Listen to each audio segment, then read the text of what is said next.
3-year-old Pavanat Supalwang, Amy to her family, is normally a light sleeper, but at nap time on Thursday, she stayed fast asleep under a blanket, oblivious to the tragedy unfolding around her. 22 children stabbed to death in Amy's nursery. To her mother, Panampay Sithong, it's a miracle she survived. My kid is not a deep sleeper. I believe there must be some spiritual thing covering her eyes and ears. We have different beliefs, but to me, I think that protected my kid.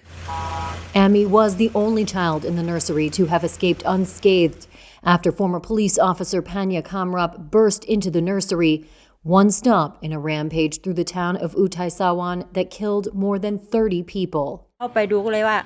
The person who checked on my kid saw that she had no blood stains. So that person walked over to other deceased kids' bodies to take a look. At that moment, Amy just woke up. She stood with her face facing the wall as Amy was sleeping at the far end.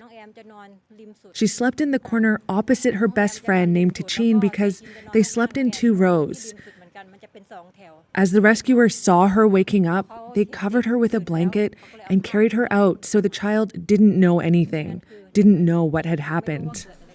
On Sunday, the family's home was bustling with relatives and neighbors sharing food and reflections on the tragedy.